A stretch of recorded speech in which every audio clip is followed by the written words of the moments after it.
హైదరాబాద్ లో ఉచిత కన్సల్టేషన్ మరియు స్క్రీనింగ్ కొరకు ఎవిస్ హాస్పిటల్స్ ని సంప్రదించండి. హాయ్ హలో నమస్తే welcome to our channel. So లంగ్స్లో వాటర్ చేరిపోతుంది అని చాలామందికి ఉంటుంది కదా ఈ ప్రాబ్లం. సో దీనికి లక్షణాలు ఎలా ఉంటాయి, ఎలాంటి ట్రీట్మెంట్స్ మనకు అందుబాటులో ఉంటాయి అనే విషయం గురించి వివరించడానికి ప్రజెంట్ మనతో పాటు ఉన్నారు senior interventional pulmonology, critical care and sleep medicine doctor Raghunath Reddy గారు ఉన్నారు from KIMS sunshine hospitals Begumpet నుంచి. మరి సార్తో మాట్లాడి కంప్లీట్ డీటెయిల్స్ తెలుసుకుందాం. నమస్తే సార్. నమస్తే. సార్ ఏంటి సార్ లంగ్స్లో ఊపిరితిత్తుల్లో వాటర్ చేరిపోవడం అనేది ఏంటి, దానికి లక్షణాలు ఎలా ఉంటాయి అసలు?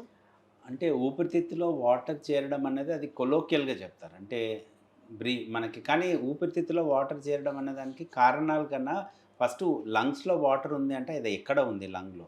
దెర్ ఆర్ టూ టైప్స్ అనమాట. ఒకటి ప్లూరల్ ఎఫ్యూషన్ అంటాం, ఇంకొకటి పల్మనరీ ఎడిమా అంటాం. అంటే ప్లూరల్ ఎఫ్యూషన్ అంటే అది చెస్ట్లో వాటర్ చేరుతుంది, బట్ ఎగ్జాక్ట్గా లంగ్స్లో కాదు, అది లంగ్కి చెస్ట్ వాల్కి మధ్యన వస్తుంది. దట్స్ కాల్డ్ ప్లూరల్ క్యావిటీ అంటాం అనమాట.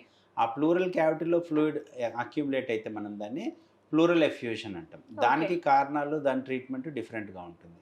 అదే రకంగా లంగ్స్ లోపలనే ఫ్లూయిడ్ చేరింది అనుకోండి, దాన్ని యూజువల్గా మనము పల్మోనరీ ఎడిమా అంటాం అనమాట.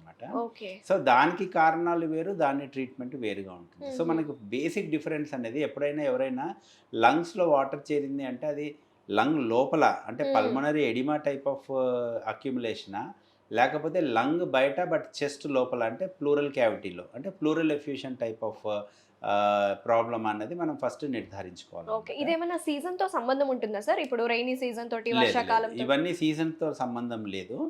ఇది సీజనల్ గా వచ్చేవి కాదు, ఇది కన్సిస్టెంట్ గా ప్రాబ్లమ్స్ ఉంటేనే వచ్చే ప్రాబ్లం అన్నమాట ఇది.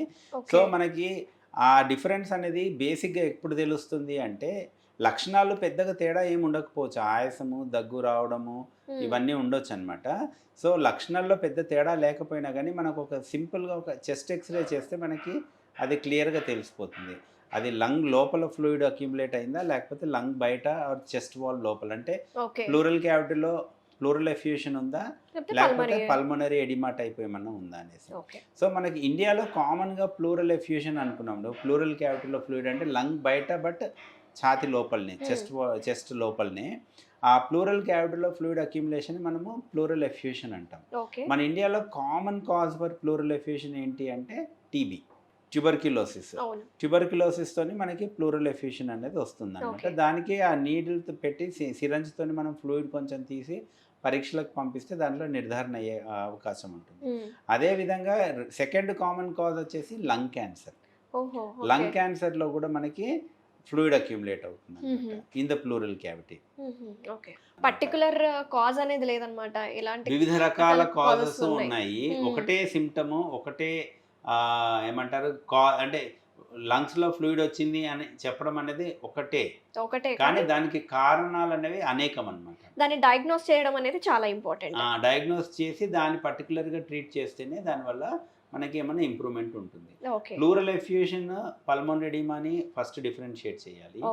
అండ్ ప్లూరల్ ఎఫ్యూషన్ వస్తే దాని వే ఆఫ్ డీలింగ్ డిఫరెంట్గా ఉంటుంది. దాన్ని అనాలిసిస్ చేసుకొని అదర్ ఇన్వెస్టిగేషన్స్ చేసుకొని coming to a conclusion and then treating it will solve the problem. Let's say ఇప్పుడు ఒక కిడ్నీ ఫెయిల్యూర్ ఉన్న పేషెంట్కి ఇనిషియల్ స్టేటస్లో ఉన్నప్పుడు, ఏకేడి ఉన్నప్పుడు, తనకి ప్లూరల్ ఎఫ్యూషన్ ఉన్నప్పుడు మీ దగ్గరకు వస్తే ఎలా ట్రీట్మెంట్ జరుగుతుంది? అదే చెప్తున్నాను కదా, ప్లూరల్ ఎఫ్యూషన్ వచ్చినప్పుడు ఫస్ట్ మనము ఆ ఫ్లూయిడ్ని డ్రైన్ చేస్తాం. నీడిల్, సిరెంజ్ నీడిల్ పెట్టి ఆ ఫ్లూయిడ్ని తీసి ఆ టెస్ట్కి పంపిస్తాం అన్నమాట. ప్లూరల్ ఫ్లూయిడ్ అనాలిసిస్ అని దాంట్లో చాలా రకాల టెస్టులు చేస్తాం మేము. బయోకెమికల్, మైక్రోబయాలజికల్, అదే రకంగా సైటలాజికల్ టెస్ట్ అన్ని చేసుకున్న తర్వాత దాని ప్రకారంగా అది ఎక్స్యుడేటా, ట్రాన్స్యుడేటా అనేది డిసైడ్ అయితే, అది ట్రాన్స్యుడేట్ అనుకోండి. ట్రాన్స్యుడేట్ అంటే యూజువల్గా ఓవర్లోడ్, ఫ్లూయిడ్ ఓవర్లోడ్ కండిషన్స్ అంటే హార్ట్ ప్రాబ్లము, లేకపోతే కిడ్నీ ప్రాబ్లము, ఆల్బుమిన్లో ఉండి వచ్చే ఎఫ్యూషన్స్ ఇవన్నీ ఉంటాయి అన్నమాట. సో దానికి ప్రైమరీ కాజ్ని ట్రీట్ చేయాలి. మనం ఈ ఫ్లూయిడ్ని ట్రీట్ చేయాలి, that is only end result అది. సో ప్రైమరీ కాజ్ని మనం ట్రీట్ చేసామంటే ఆటోమేటిక్గా ఈ ఫ్లూయిడ్ అనేది పోతుంది అనమాట. ఇప్పుడు హార్ట్ పంపింగ్ వల్ల ప్రాబ్లం వచ్చిందంటే మనం కార్డియాక్ మెడికేషన్స్ ఆప్టిమైజ్ చేసి అవి అండ్ కొంచెం ఫ్లూయిడ్ ఓవర్లోడ్ కండిషన్ ఉంటే ఫ్లూయిడ్ బయటకు వచ్చేటట్టుగా లాసిక్స్ అట్లాంటివి ఇంజెక్షన్స్ ఇచ్చేసామంటే అది కంట్రోల్ అయిపోతుంది. అదే కిడ్నీ ప్రాబ్లం వల్ల ఏమన్నా వచ్చింది అని అనుకుంటే కూడా dialysis, in case of patients who are not on dialysis or who are on dialysis and then developing these problems, extra ఫ్లూయిడ్ని మనం తీసేసామంటే కూడా ఎఫ్యూషన్ తగ్గిపోతుంది. Thank you sir, thank you so much. చాలా డీటెయిల్గా ఎక్స్ప్లెయిన్ చేశారు. Thank you. నమస్తే.